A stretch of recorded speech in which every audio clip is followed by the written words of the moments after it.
The universe had decided Captain Fiora would die of irony. Here she was, commander of the Thelum Alliance medical frigate Saffron Gale, a vessel sworn to pacifism, bleeding out in the great emptiness. Her ship was a testament to life, every system designed to preserve it. Yet now, every system was failing in a cascade of shrieking alarms and dying light panels. The irony was so thick she could taste it, a bitter, metallic taste that coated her tongue like the recycled air. "Status," she managed, her voice a dry rasp. Her tripartite jaw, hidden beneath a crest of fine peacock blue feathers, clicked audibly. It was a sound her Thelum bridge crew would have recognized as panic, held back by the thinnest thread of discipline. But her bridge crew was gone. There was only Tella, her junior navigator, slumped over a console that sparked erratically. "Life support critical, Captain," Tella chirped, her own voice faint. Her delicate, feathered crest was matted with sweat. "FTL drive is slack. Sublight engines are offline. We are a rock." Fiora looked at the main view screen. It showed nothing but the indifferent swirl of a nameless nebula and the stark, terrifying truth of Tella's assessment. They were a rock, a dying rock full of dying people. The ambush by the orate hegemony had been brutally swift and decisive. A symphony of destruction played against the canvas of deep space. The rest of their fleet was vapor and memory. The Gale had only survived by playing dead among the debris. "There is one option," Tella said, her claws tapping weakly on her screen. A star chart flickered to life. A single system circled in hesitant, pulsing red. "An unlisted system. Old survey data suggest a pre-FTL, possibly nascent industrial civilization. Their technology level is low. Their star is a G-type main sequence, designated Soul. They won't have the technology," Fiora stated, the words heavy with defeat. "We require gravitic containment and a new FTL coil. They will have nothing of the sort. They won't have the hegemony either," Tella countered, a spark of defiance in her weary eyes. "Their gravity well is our only chance to decelerate without power. We can broadcast a medical distress call. It is a prayer, Captain. Nothing more." Fiora stared at the red circle. Soul, a name that meant nothing. A long-shot gamble in a game where all the dice were loaded. A prayer sent into the uncaring dark. "Do it," she said, the words barely a whisper. "Send the prayer." "A prayer, huh?" Mara Solberg grunted, looking at the grainy image of the alien vessel on her datapad. It looked like a wounded bird, all graceful curves and sweeping lines, but pockmarked with ugly plasma scoring and a gaping wound in its port side engine nacelle. "Looks like someone answered, and they sent a mechanic." She strode through the cavernous docking bay of Armstrong Lunar Station, her steel-toed boots echoing on the mag-plated floor. The air hummed with industrial life support and the low thrum of the station's spin gravity. Behind her, two figures struggled to keep up, their presence a stark contrast to the sterile environment. "A mechanic, a tech wizard, and a grumpy old man," a voice chirped. Tina, Glitch, Ito, all of 19 years old and vibrating with enough nervous energy to power a small city, zipped past Mara on a hover dolly loaded with diagnostic gear. Her hair was a chaotic riot of neon pink and electric blue, an affront to the station's muted gray color palette. "I ain't old," Sal Pops Braddock wheezed, lugging a heavy-duty toolkit that looked like it had seen service in several small wars. It was dented, scratched, and bore the proud patina of decades of hard work. "I'm vintage. There's a difference. And I ain't grumpy. I'm a realist. This whole thing smells fishier than a Glenarchian fish market." "The contract is solid, Pops," Mara said without breaking stride. "Orbital Authority wants us to assess, repair, and refit. Standard private contractor gig for situations requiring plausible deniability. Plausible deniability, Pops scoffed, his voice a gravelly rumble that seemed to come from the depths of a combustion engine. That's government speak for, if this goes sideways, we've never heard of you. Exactly, Mara said, a thin smile touching her lips. It was a smile that didn't reach her eyes, which were constantly scanning, assessing, planning.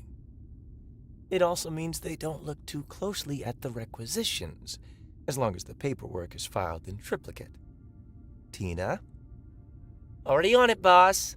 Tina called back, her thumbs tapping a rapid, intricate pattern on her own datapad. I've submitted preliminary requests for, structural plating, a secondary plasma conduit, 6 industrial-grade power converters, a full-spectrum comm suite upgrade, and a case of that spicy jerky from the commissary. For morale. See? Mara said, gesturing back at the hyperactive teenager. Triplicate. They rounded a final corner, and the saffron gale loomed before them. It was larger up close, its elegant design marred by the brutal reality of its condition. Station crew in sterile exosuits were spraying sealant over the worst of the hull breaches. A small party of aliens stood near the main airlock, looking frail and overwhelmed under the harsh bay lighting. They were tall and slender, their feathered bodies a stark, organic contrast to the cold metal surrounding them. Their leader, a figure in a captain's uniform that was immaculately clean despite the state of her ship, stood ramrod straight. Her composure was a fortress built on sand. Mara sized her up in an instant, weary, proud, and terrified. "All right," she said, her voice dropping to a conspiratorial murmur. "Pops, you're with me. Initial engineering assessment. Tina, find their mainframe. Don't break anything.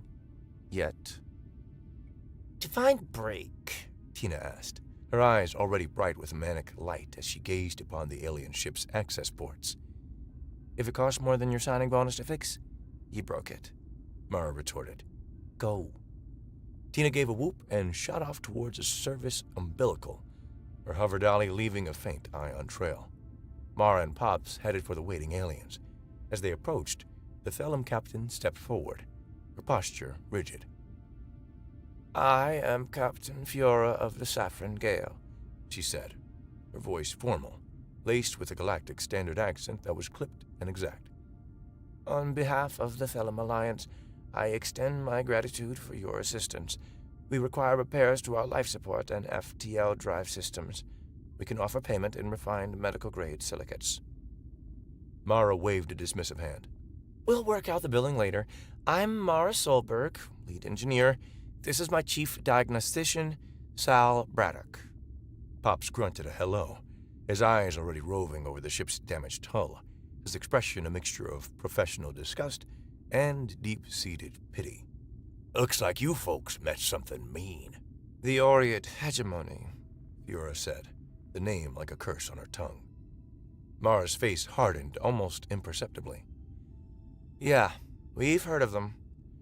The glitter fascists, Tina calls them." She clapped her hands together, a sharp, decisive sound. "Right. First things first, my people will set your crew up with temporary quarters. You look like they're about to fall over. We'll take it from here."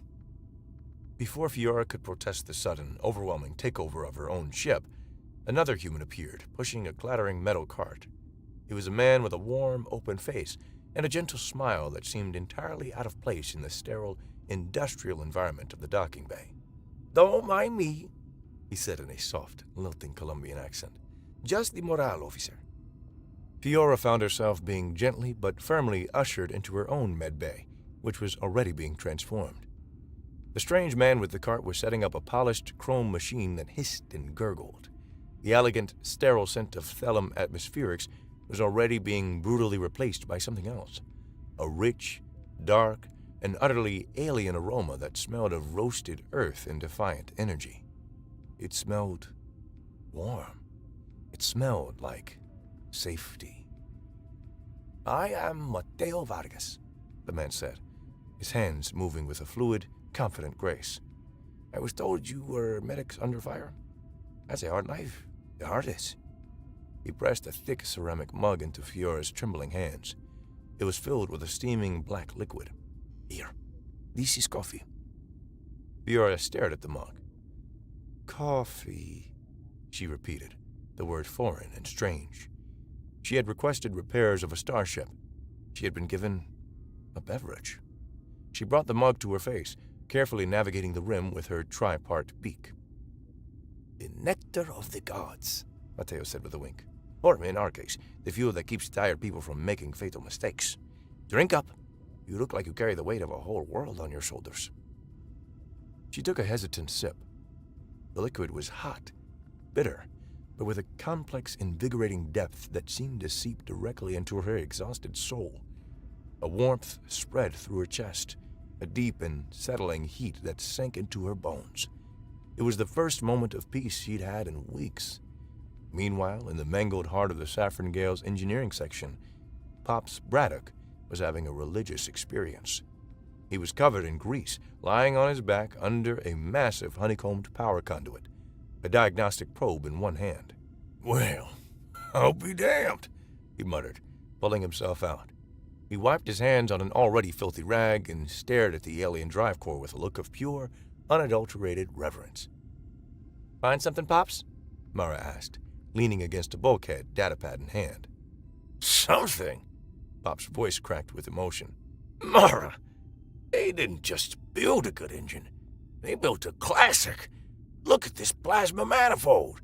The fusion regulation. It's all based on the old XR70 standard. Mara raised an eyebrow. The XR70? The one we abandoned 60 years ago because it was too bulky and power-hungry? Power-hungry my ass, Pops shot back, jabbing a greasy finger at her. She was over-engineered, but she was durable. You could fix an XR70 with a hammer and a bad attitude. These Selim took that reliable old workhorse and built a masterpiece on top of it. It's like finding a pristine 1969 Mustang in a barn on Proxima Centauri. He patted a conduit lovingly. We can fix this. Hell, we can make it better. Mara's thin smile returned. Better, you say? That sounds like we might be exceeding the contract.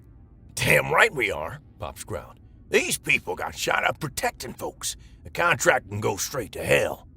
The exceeding of the contract began less than 12 hours later. Fiora was awakened from a deep, coffee-induced sleep by a horrendous screeching sound from outside her assigned quarters. She rushed to the viewport and stared in utter disbelief. The air in the docking bay, which yesterday had carried the clean scent of sterile filters, was now thick with the acrid bite of solder, hot metal, and the ever-present, defiant aroma of brewing coffee.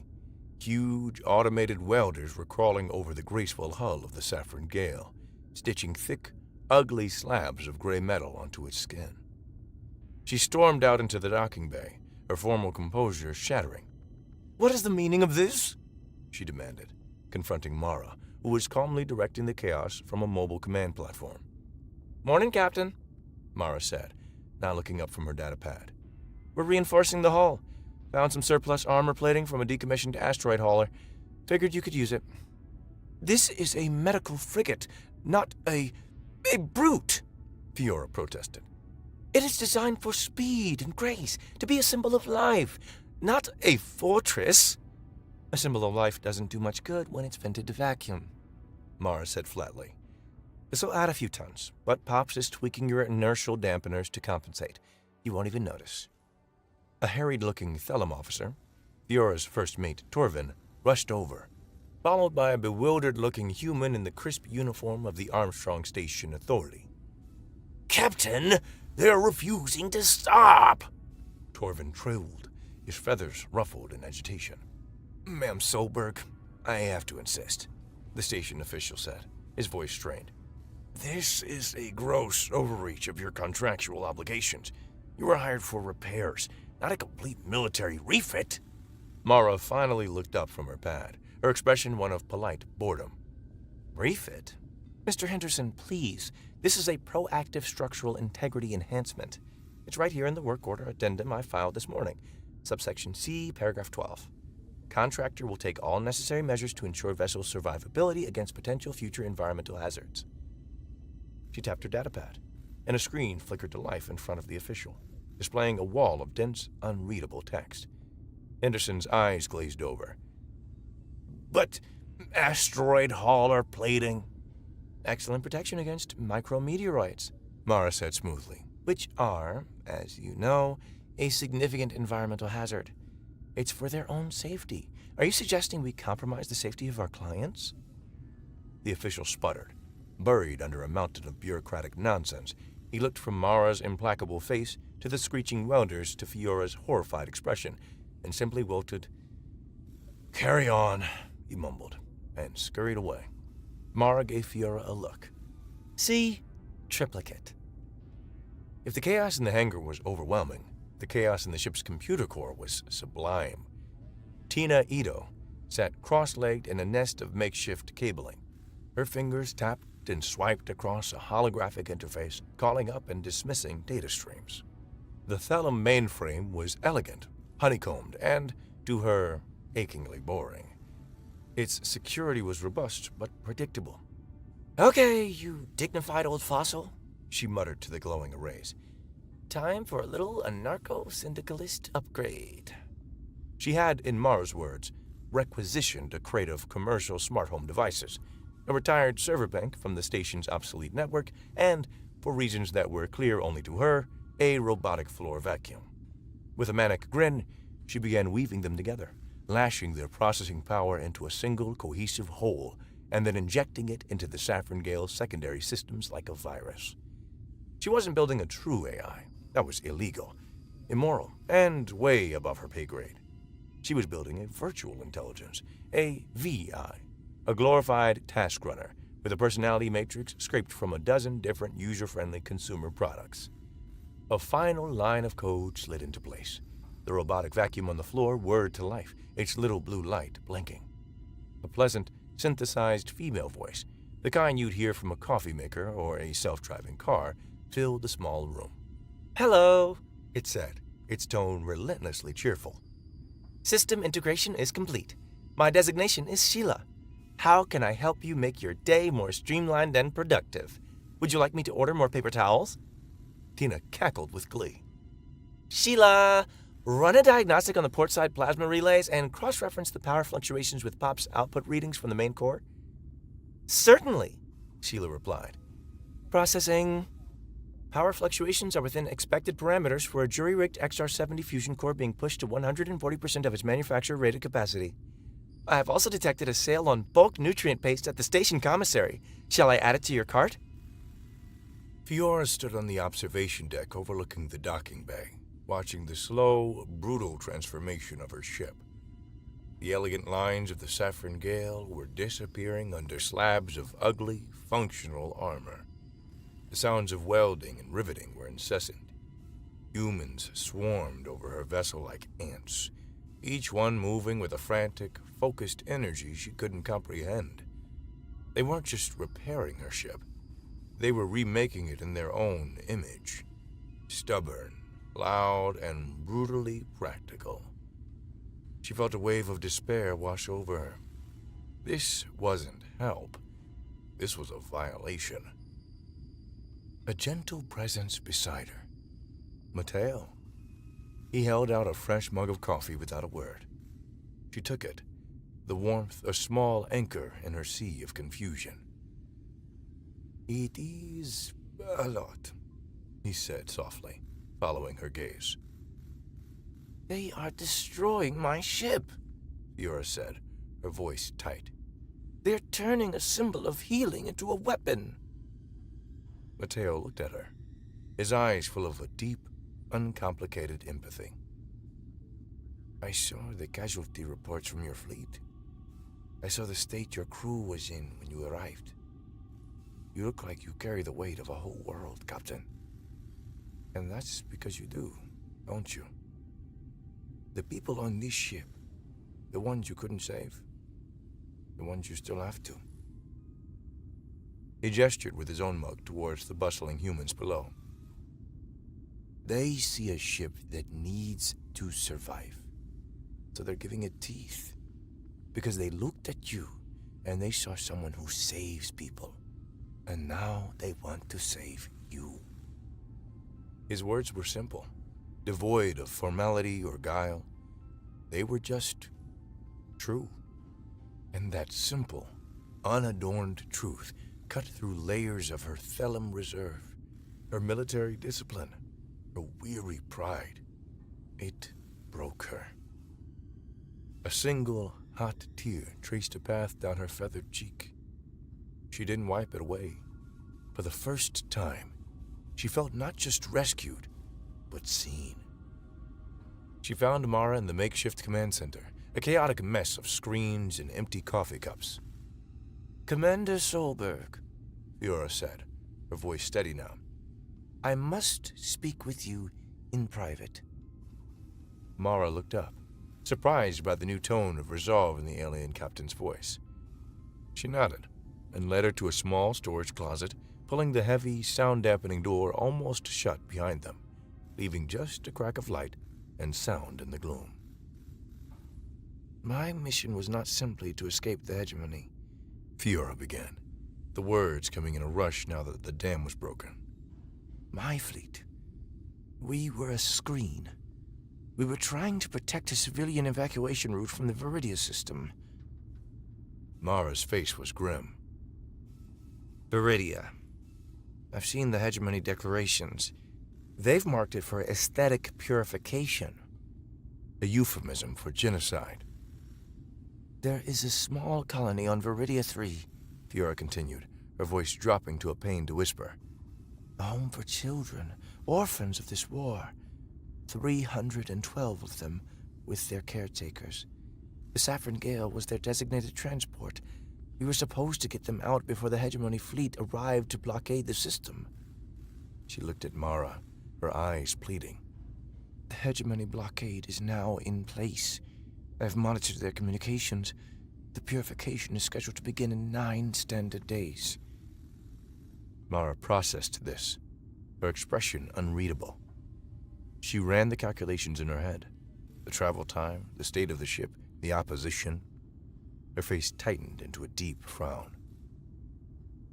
It's not enough time, she said, the words falling like stones in the small room. Even with our repairs, breaking a full fleet blockade with a medical frigate, it's a suicide mission. The words hung in the air, leaking through the crack in the door. Pops Braddock, leaning against the nearby bulkhead to catch his breath after hauling a new power converter halfway across the bay, caught the last two. Suicide mission? The door to the storage closet flew open, slamming against the bulkhead. Pops stood there, brandishing a massive, 2-meter-long torque wrench like a scepter. His face was flushed, his eyes blazing with a righteous fire. It'll have to be enough time, he snapped at Mara, his voice a low growl. He then rounded on Fiora, but his expression wasn't angry. It was fierce, protective. Suicide mission? The hell it is! Not on my watch, Captain. Not while I'm drawing breath. He turned away from them, facing the entire docking bay. The sounds of work faltered as dozens of volunteer engineers, welders, and technicians turned to look at him. He raised the wrench high in the air, a gnarled, grease-stained prophet on a mount of spare parts. Listen up, he bellowed, his voice echoing through the vast space. I don't care what command tells you this is. I don't care what the contract says. This is a goddamn rescue mission. The lady of this fine vessel just told the boss that there are 300 kids on a rock about to be glassed by those shiny bastards in the pretty ships. They were counting on this ship to get 'em out. A murmur went through the crowd. Faces hardened, jaws set. I said it's a goddamn rescue mission. He slammed the wrench down on a crate for emphasis, the clang ringing like a bell. You don't need permission to be a hero. You need a wrench. You need guts. You need to get your asses in gear. This ain't a repair job anymore. It's a rescue. Now get back to work. A beat of stunned silence. Then, a single welder raised his torch. For the kids! He roared. The cry was taken up by another and another until the entire bay was filled with a deafening chorus of defiance. The frantic pace of work doubled. The sound of tools and machinery became a war drum, a symphony of righteous indignation. Fiora retreated from the raw, explosive display of human emotion, her heart hammering against her ribs. She found a quiet corner in the transformed medbay, the scent of coffee a strange comfort in her turmoil. They were turning her ship into a warship. They were preparing for violence, for battle, in the name of saving children. Was this not a betrayal of everything the Thelem stood for? Their core tenet, hard-won over centuries of their own bloody history, was pacifism. A medical officer did no harm. How could she lead this ironclad beast into a fight? Mateo found her there. He didn't speak, just sat with her, his presence a calm island in her storm. "They mean to fight," she said finally, her voice hollow. "They are filled with such rage. I am a healer, Mateo. I have sworn an oath by allowing this. Am I not breaking that oath? Am I betraying my people's deepest principles?" Mateo looked at her, his expression serious, but still kind. "Capitan, my grandfather used to say that when a wolf is coming for the sheep, the shepherd shows compassion by building a stronger fence, not by reasoning with the wolf." He gestured vaguely towards the roaring activity in the bay. "You are a healer. You protect life. Right now, 300 young lives are in the path of a monster. The most compassionate, the most profoundly healing thing you can do for a child in the path of that monster is to build a wall between them." He gave a small, sad smile. "Your wall just happens to have thrusters and a plasma cannon." Fiora looked down at her hands. A wall, not a weapon of aggression, but a shield of protection. The reframing was painful, a violation of her beliefs, but the truth of it settled in her heart with an undeniable leaden weight. A grim, necessary resolve hardened within her. There was no debate. There was no committee meeting. There was only the unified, unspoken consensus of the human volunteers. The job had changed. Fiora watched it happen from the observation deck, a silent, stunned observer. She didn't know where the new people came from. One moment, the docking bay was filled with Mara's team and station contractors. The next, after Pop's speech, it was populated by grim-faced men and women with old military tattoos and an unnerving level of competence. A stoic, powerfully built man with the words Semper Fi tattooed on his neck quietly and efficiently began setting up a tactical overlay on one of Mara's main screens.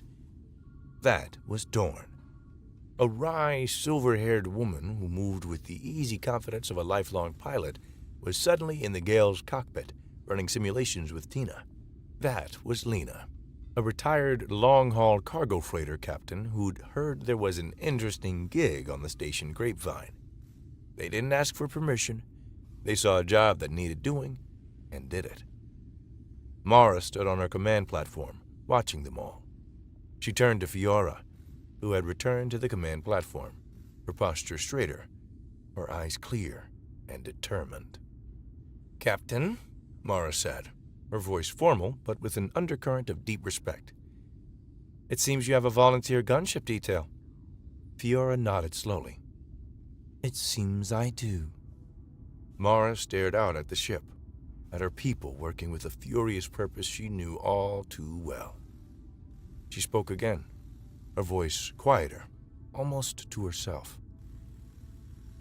"We had our own cleansings on our world.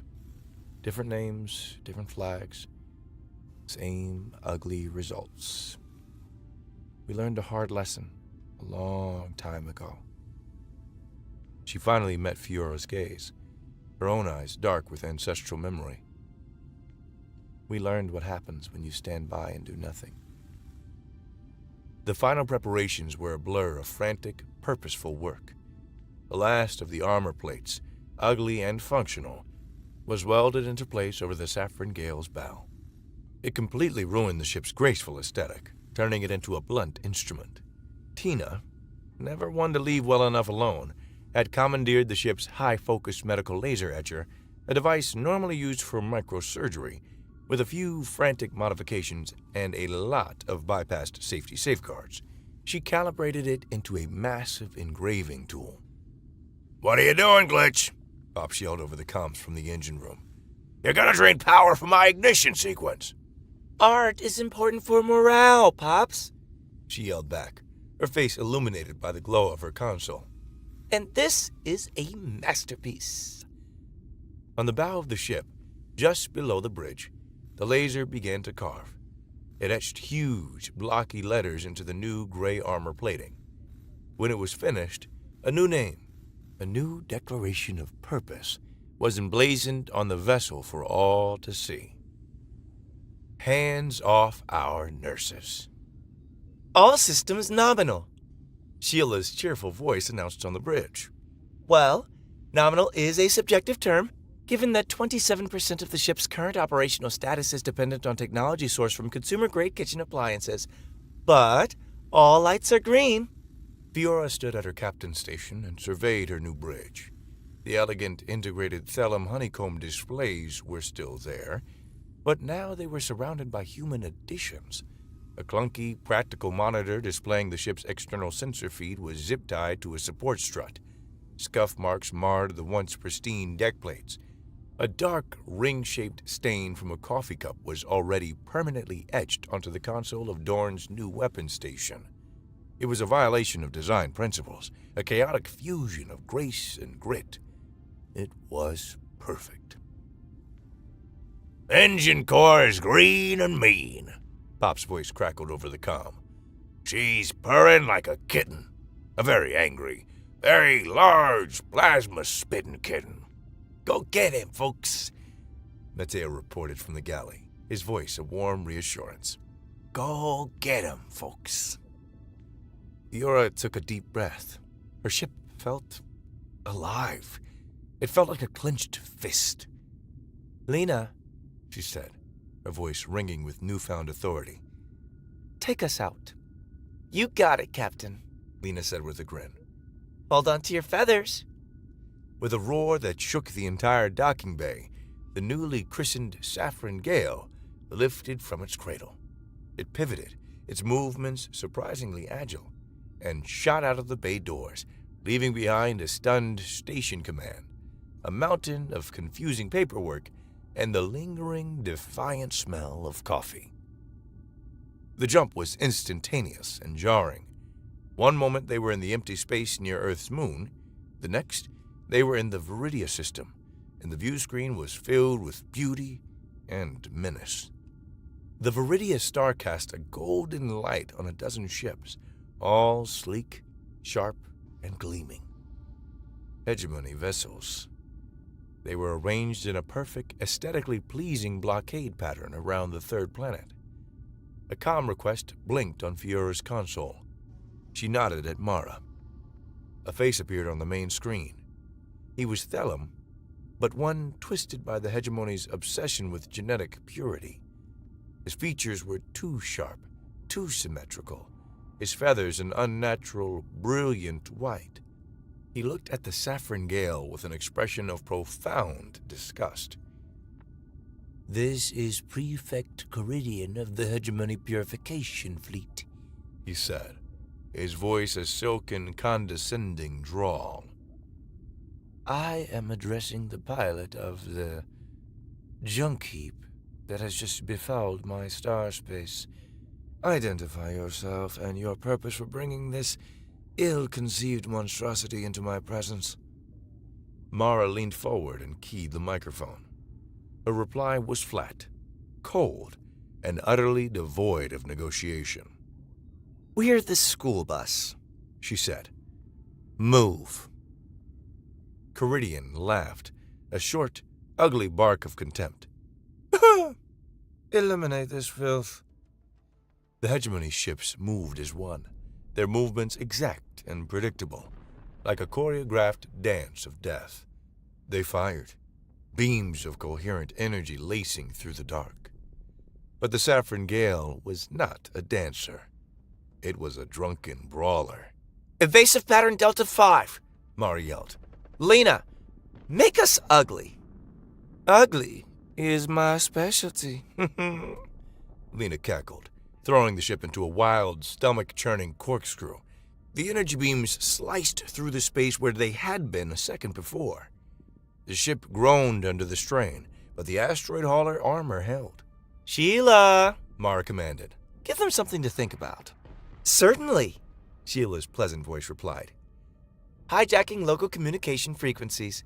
Broadcasting Baby Shark on a loop at maximum volume. Interspersed with randomized garbage data packets compiled from Earth's 21st century internet forums. This should prove vexing. On the bridge of the Hegemony flagship, Prefect Caridian coiled. For a moment, he was certain he was having a catastrophic brain aneurysm. The sounds were a saccharine, mind-numbing assault, but the data packets were worse. His pristine, minimalist screen showing ship positions was suddenly flooded with images of Terran felines in absurd poses, recipes for something called deep-fried butter, and political arguments from 3 centuries prior.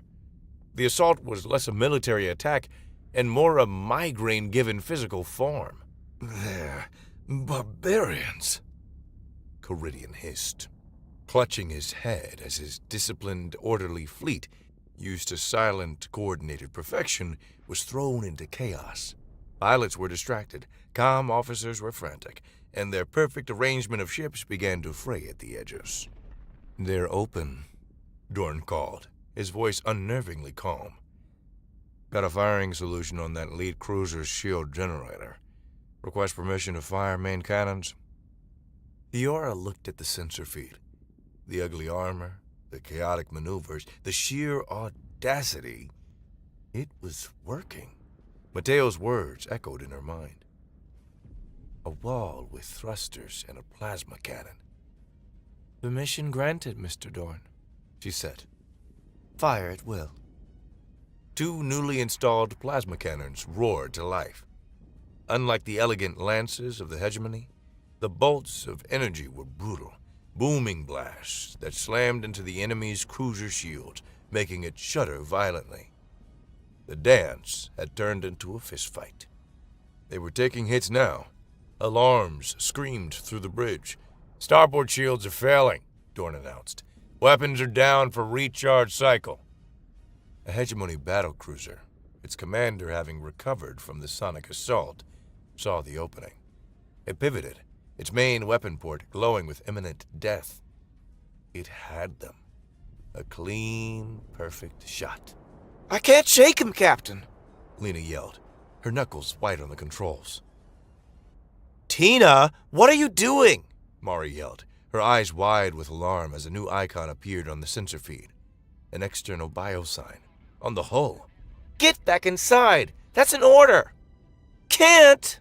A voice screamed over the internal comms, crackling with static and sheer adrenaline. It was Tina. Glitch, how are you patched into the command channel from out there? Mara demanded, incredulous. I hotwired my suit comm to the ship's Wi-Fi. Duh! Now shut up! I'm working! Tina yelled back. I'm routing the main core through the comm dish's waveguide emitter. It'll either work or vaporize the whole bow. 50-50. On the main view screen, the tiny figure in a bulky, mismatched vacuum suit was scrambling across the bow of the ship. She climbed onto the massive main communications dish, which was now pointed directly at the hegemony cruiser, and straddled it like a wild animal. Wires and power conduits, hastily rerouted, snaked from the dish's core into a jury-rigged power pack on her back. On the bridge of the hegemony cruiser, the gunnery officer stared at his targeting screen, his finger hovering over the firing stud. He saw the shot. It was perfect. But he also saw a small, pink-haired creature rodeo-riding a comms dish. His military academy had not prepared him for this. The sheer, unadulterated insanity of the act made him hesitate for one fatal second. Fiora saw it all on her sensor feed. The incoming killing blow, the desperate, insane plan of her human engineer. In that instant, her transformation was complete. She had become a commander. Lena, hold our position for 3 seconds, Fiora commanded, her voice cutting through the panic on the bridge. Captain, they'll kill us. Mara protested. Give her the shot, Fiora ordered, her eyes locked on the screen. Lena obeyed instantly, steadying the ship. That was all Tina needed. She slapped a large red button on her wrist-mounted control pad. Yeet this blast, you glitter fascists! She shrieked, her voice a distorted burst of pure, gleeful defiance. The communications dish, never designed for such a purpose, bucked violently. A colossal, unstable, and utterly devastating beam of raw plasma, a coherent blast of overcharged data and pure energy, erupted from its center. The beam was no focused strike. It was a shotgun blast of cosmic rage. The beam slammed into the hegemony cruiser, gutting it from bow to stern. The enemy ship split in two, its internal explosions silenced by the vacuum of space. The hegemony fleet was in utter disarray. Their perfect arrangement of ships was broken. Their flagship was battling a recursive loop of infantile music, and one of their cruisers had just been annihilated by a maniac on a satellite dish.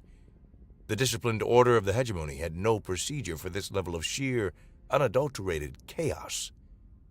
That's our gap, Mara roared. Lena, punch it! Full thrust! The saffron gale surged forward, smashing through the hole in the enemy line. It ignored the sporadic panic fire from the other ships and dove into the atmosphere of Viridia 3. The landing was less a controlled descent and more a controlled crash. The ship skidded to a halt in a cloud of dust and steam just a few hundred meters from the orphanage, a collection of simple, low-slung domes. The main ramp slammed down before the ship had even fully stopped. Go, go, go! Mara's voice boomed over the ship's external speakers. You have 10 minutes. The evacuation was frantic, desperate, and beautiful. Thelum caretakers, tears of terror and hope streaming down their faces, guided streams of children, dozens of different species, all shapes and sizes, up the ramp. Mateo was at the top, handing out nutrient bars and warm blankets, his calm presence a beacon in the storm. Pops was at the bottom, directing traffic and physically lifting smaller children into the ship. They moved in a whirlwind, every action purposeful. In 9 minutes and 46 seconds, 312 children and their 20 caretakers were aboard. They're all on, Mateo yelled. Lift off! The gale shuddered as it rose. Just as the first beams of the regrouping hegemony fleet began to scorch the ground where the orphanage had stood. The ship clawed its way back into orbit, weathering another volley of fire, its new armor groaning but holding. Tina, I need the FTL online now, Fiora commanded. Give me a sec, Captain. Sheila's rerouting power from the, toaster. Tina's voice panted over the comm. Okay, we're good. Hit it. Lena slammed her palm on the jump drive activation. The stars outside the view screen twisted, warped, and then vanished, replaced by the swirling, peaceful colors of hyperspace. They were safe. Weeks later, the Saffron Gale was docked at a hidden refugee nebula, a secret haven for the displaced and the hunted. It had become a legend. Its ugly, patched hull and the defiant slogan on its bow had become a symbol of hope. Fiora stood in the main cargo bay, which had been converted into a temporary playground. The air was filled with the sound of children's laughter, a sound she had thought she might never hear again. She watched them play, their past trauma already beginning to recede in the face of safety and care. Mara came and stood beside her, holding out a datapad. You should see this, she said quietly. On the screen, a system-wide broadcast from Sol was playing. It showed a simple image, a slowly rotating blue and white marble of a planet, A calm, resolute human voice, a woman's voice, spoke over the image. It was being translated and rebroadcast across all refugee networks. This is Earth, the blue dot in the forgotten sector, the voice said, steady and clear. We have remained silent for a long time. We have our own ghosts, our own history. But we have learned that silence in the face of tyranny is a crime. We have heard stories of an organization that values aesthetics over life, one that cleanses what it deems imperfect. The camera zoomed in on the planet. Let this be our only message.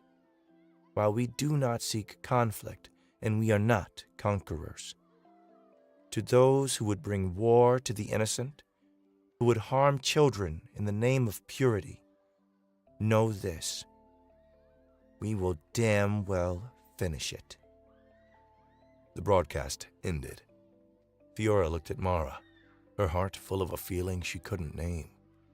It was gratitude, awe, and a little bit of terror, all mixed together.